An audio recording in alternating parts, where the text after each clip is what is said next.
नमस्कार, ESPN 9 news में आपका स्वागत है। मैं हूं आपके साथ दिनेश कुमार। महाराष्ट्र में लोकसभा चुनाव के नतीजे आने के बाद और इसके साथ साथ केंद्र की नई सरकार का गठन होने के बाद अब सियासी तख्तापलट दिखाई दे रहा है। एकनाथ शिंदे और अजीत पवार गुट के तमाम विधायक बीजेपी से नाराज नजर आ रहे हैं। इसके साथ साथ बात करें तो उद्धव ठाकरे की पार्टी और कांग्रेस पार्टी ने मिलकर बेहतरीन प्रदर्शन किया। इसके साथ साथ एनसीपी शरद चंद्र पवार की पार्टी का भी बेहतरीन प्रदर्शन रहा। कांग्रेस पार्टी महाराष्ट्र में सबसे बड़ा राजनीतिक दल बनकर के लोकसभा चुनाव में उभरी है और ऐसे में विधानसभा चुनाव की सुगबुगाहट भी नजर आने लगी है। आखिरकार क्या महाराष्ट्र का राजनीतिक समीकरण अब बिगड़ता हुआ नजर आएगा? भारतीय जनता पार्टी ने जिस एनसीपी और जिस शिवसेना में सेंधमारी करके दो फाड़ करके और महाराष्ट्र में सरकार चलाने का फैसला किया, क्या अब सहयोगी दल उनसे खफा हो चुके हैं?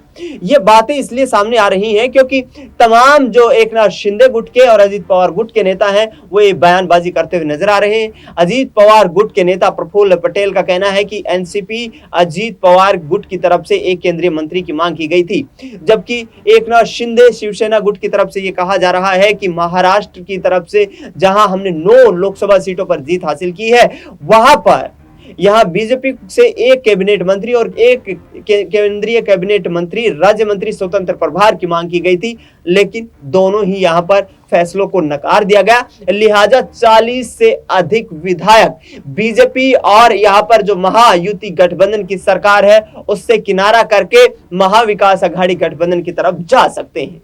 आगामी 3 महीने में महाराष्ट्र में विधानसभा के चुनाव होने वाले हैं। इन विधानसभा के चुनाव में भारतीय जनता पार्टी की तमाम यहां पर नीतियों को नेस्तनाबूद करने की तैयारी क्या अजीत पवार और एकनाथ शिंदे ने कर ली है? क्या विधानसभा चुनाव में एक बार फिर से शिवसेना और एनसीपी एकजुट होकर के महाविकास अघाड़ी गठबंधन में शामिल होंगी? क्योंकि छोटे छोटे दलों को, चाहे जेडीएस की बात करें जहां पर सिर्फ 2 सांसद होने के बाद भी एक केंद्रीय कैबिनेट मंत्री और एक राज्य मंत्री बनाया गया है।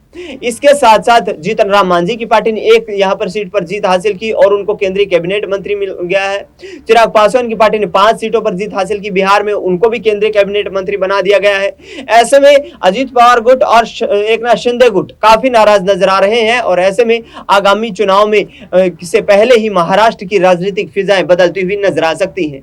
आपको बता दें दर्शकों कि जिस तरीके का ये चुनावी माहौल तैयार हो रहा है, ये महाराष्ट्र में बीजेपी की राजनीतिक सेहत के लिए अच्छा नहीं है, क्योंकि वहां पर दोनों गुटों को यदि देखा जाए तो एनसीपी यहां पर शरद चंद्र पवार और इसके साथ साथ उद्धव ठाकरे की पार्टी दोनों ने बेहतरीन प्रदर्शन किया है, क्योंकि जिन दोनों पार्टियों को चुनाव आयोग की तरफ से और सुप्रीम कोर्ट की फटकार लगने की तरफ से यहां पर 2 गुटों में 2 फाड़ कर दिया गया था। महाराष्ट्र की राजनीति से बेदखल करने की यहां पर जो है तमाम कोशिशें की गई, लेकिन दोनों इस लोकसभा चुनाव में मजबूत दल बनकर के उभरे हैं और महाराष्ट्र की राजनीति में हो सकता है कि आगामी वक्त में अपनी सत्ता पर कब्जा भी काबिज कर ले। फिलहाल इस खबर में इतना ही। देश दुनिया की तमाम बड़ी खबरों के लिए आप देखते रहिए एसपीएन 9 न्यूज।